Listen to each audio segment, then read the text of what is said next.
आज का जो हमारा टॉपिक है वो है कॉजेज ऑफ सेल इंजरी। कौन कौन से ऐसे कॉज हैं जो कि सेल इंजरी करवाते हैं। अच्छा, सेल इंजरी भी ना सेल इंजरी की भी टाइप्स होती हैं। एक होती है रिवर्सिबल सेल इंजरी और दूसरी होती है इरिवर्सिबल सेल इंजरी। अब हम ये जो टाइप्स हैं रिवर्सिबल और इरिवर्सिबल सेल इंजरी आगे के लेक्चर्स में कवर करेंगे। तो आप ना सब्सक्राइब कर लें ताकि आपको आगे की वीडियोस का पता चलता रहे। मैं पैथोलॉजी के लेक्चर्स डालता रहूँगा। तो हम आते हैं कौन से ऐसा स्टिमुलस है, कौन सा ऐसा कॉज है जो कि सेल इंजरी करवाता है। तो पहला जो मेजर कॉज है ना वो है हाइपोक्सिया एंड इस्कीमिया।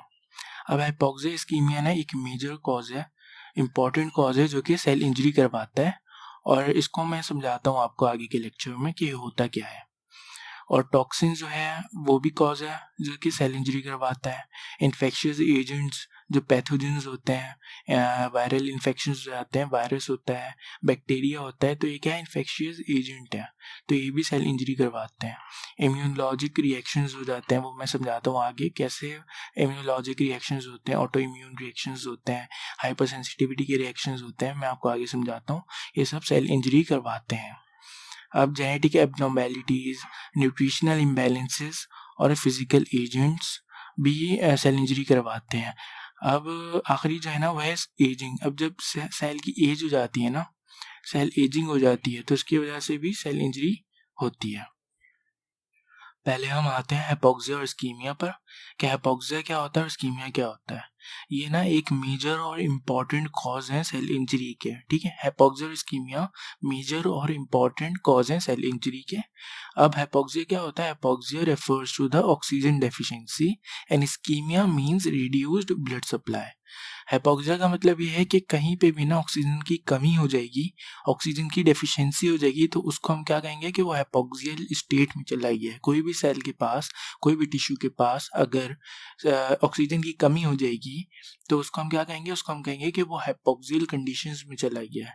ठीक है, और इस्कीमिया की वजह से हाइपोक्सिया हो सकता है। ठीक है, इस्कीमिया की वजह से हाइपोक्सिया हो सकता है और इन दोनों की वजह से सेल इंजरी हो रही है। ठीक है, मैं अब आपको एक डायग्राम दिखाता हूँ। ये डायग्राम है, तो ये ना ब्लड सप्लाई लेके आ रहा था। स्कीमिया क्या होता है? स्कीमिया होता है कि ना ब्लड सप्लाई की जो ब्लड सप्लाई है ना वो नहीं हो पा रही होती सही से।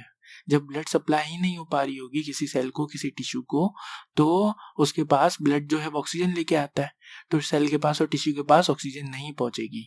तो जब सेल के पास ऑक्सीजन नहीं पहुंचेगी तो वो हाइपोक्सियल कंडीशंस में चला आएगा सेल।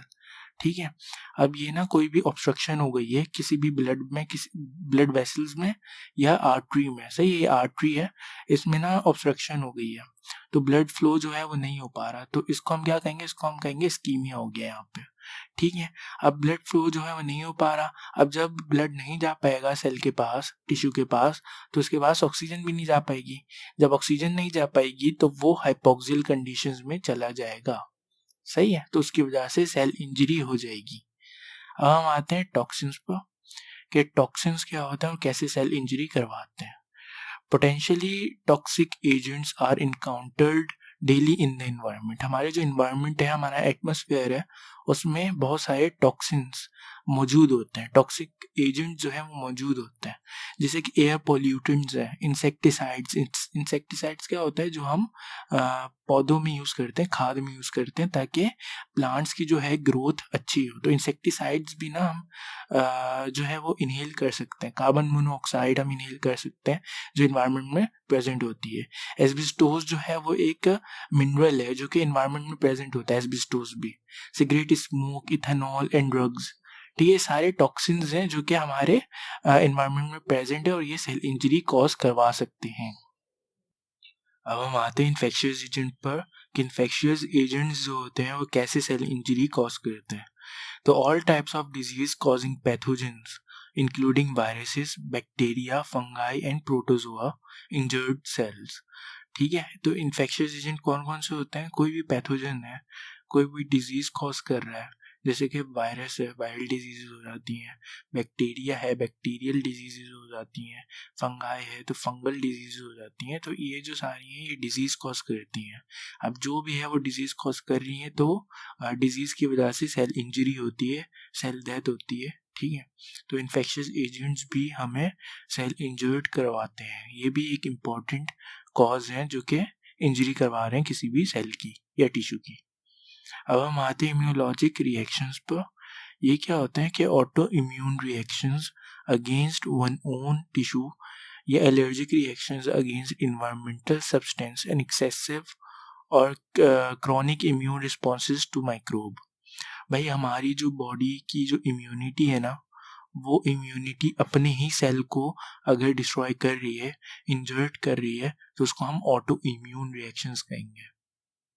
ठीक है, फिर से बताता हूँ कि ऑटो इम्यून रिएक्शंस वो होते हैं कि जब हमारी इम्यूनिटी जो है ना वो हमारे सेल्स, हमारे टिश्यू को इंजर्ट कर रही है। सही है, तो ऐसे भी हम ये कॉज बन सकती है सेल इंजरी की। एलर्जिक रिएक्शंस होते हैं ना जो इन्वायरमेंटल सब्सटेंसेस से होते हैं, तो उसकी वजह से भी सेल की इंजरी होती है।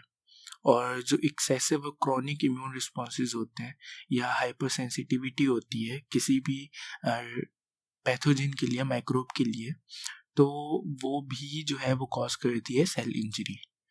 अब हम आते हैं एक और कॉज पर जो करवाता है सेल इंजरी, वो है जेनेटिक एबनॉर्मेलिटीज। अब इसमें क्या होता है, इसमें यह होता है कि जेनेटिक डिफेक्ट्स में cause cell injury as a consequence of deficiency of functional proteins such as enzyme and inborn errors of metabolism or accumulation of damaged DNA or misfolded protein, both of which trigger cells when they are beyond repair. Genetic abnormalities ये होती है कि अगर कोई भी protein नहीं बन रहा हमारी बॉडी में, जेनेटिकली जो है ना हमारी बॉडी में इंजाइम के लिए वो डीएनए है ही नहीं, वो प्रोटीन सिंथेसिस कर ही नहीं रहा, हमारा इंजाइम जो है वो बन ही नहीं रहा, तो उसकी वजह से मेटाबॉलिज्म में बहुत सारे इफेक्ट्स होंगे। जैसे कोई ऑक्सीडेटिव फॉस्फोराइलेशन में इंजाइम्स हैं वो बन ही नहीं रहे। जो ऑक्सीडेटिव फॉस्फोराइलेशन ये है जो एटीपी प्रोड्यूस कराती है, एनर्जी देती है ना। जो ग्लाइकोलिसिस, बहुत सारे मेटाबॉलिज्म होते हैं हमारे सेल के अंदर।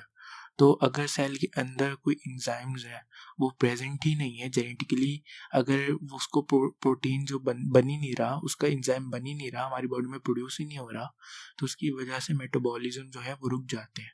जब मेटाबॉलिज्म रुक जाते हैं, इंजाइम की प्रोडक्शन कम हो जाती है, होती ही नहीं है, तो वो भी सेल इंजरी का जो है वो सबसे बड़ा कॉज है। ठीक है, अब हम आते हैं न्यूट्रिशनल इम्बैलेंसेस पर। ये क्या होता है कि protein calorie insufficiency, excessive dietary intake में result in obesity and also is an important underlying factor in many diseases such as type 2 diabetes mellitus and atherosclerosis. ठीक है, ये न्यूट्रिशनल इम्बैलेंसेस की वजह से भी हम प्रोटीन जो है वो ठीक से नहीं ले रहे, हमारी जो डाइट में प्रोटीन जो है वो कम है। सही है, हम सही से अच्छी डाइट नहीं ले रहे, तो उसकी वजह से भी जो है वो हम जब प्रोटीन नहीं लेते ना तो हम ओबीस भी हो सकते हैं। अगर हम प्रोटीन कम ले रहे हैं और हम फैट की जो कैलोरीज हैं वो ज़्यादा ले रहे हैं तो हम ओबीस हो जाएंगे। तो उसकी वजह से भी बहुत सारे जो हैं वो डिजीज़ होती हैं, जैसे कि टाइप 2 डायबिटीज़ मेलाइटिस है वो हो जाता है, तो उसकी वजह से भी सेल इंजरी होती है। सही है, अब हम आते हैं अगले जो कॉज है उस पर आते हैं, जो है फिजिकल एजेंट्स। ट्रॉमा हो गया, extremes of temperature, radiations, electric shock and sudden changes in atmospheric pressures all have wide ranging effect on sale. भाई कभी ना ट्रॉमा हो गया किसी बंदे को, या टेम्परेचर जो है वो बढ़ गया, बहुत ज़्यादा क्लाइमेट चेंज हो गया और टेम्परेचर बढ़ गया, उसकी वजह से भी सेल इंजर्ड हो जाता है। रेडिएशंस हैं कोई, सही है, इलेक्ट्रिक शॉक है, कोई इलेक्ट्रिक जब करंट लग गया किसी बंदे को तो उसकी वजह से भी सेल इंजर्ड हो जाता है। सही, टेम्परेचर की वजह से भी जो है वो, हम जब आग पे हाथ रखेंगे अब तो सेल इंजर्ड हो जाता है। कभी फ्राई पैन पे हाथ रखा है तो वो तो रिफ्लेक्स एक्शन होता है, लेकिन आपके जो हाथ है ना उसमें भी सेल जो है वो डैमेज्ड हो जाते हैं, इंजर्ड हो जाते हैं। ठीक है, स्किन के जो सेल्स हैं। तो फिजिकल एजेंट्स जो है, टेम्परेचर हो गया, रेडिएशन हो गया, इलेक्ट्रिक शॉक हो गया और एटमॉस्फेरिक प्रेशर जो है वो फिजिकल एजेंट्स हैं, और इनके ये भी जो है वो कॉज बन सकते हैं सेल इंजरी के। अब जो लास्ट कॉज है सेल इंजरी का वो है सेल एजिंग। सेल एजिंग जो है ना वो हम डिटेल में आगे लेक्चर में पढ़ेंगे। बस इतना समझ लो कि जब सेल की एज हो जाती है, जब सेल की एजिंग हो जाती है तो वो भी सेल इंजरी का बायस बनता है। अब वो कैसे सेल एजिंग होती है, क्या पूरा प्रोसेस हम समझेंगे एक और लेक्चर में, नेक्स्ट लेक्चर में।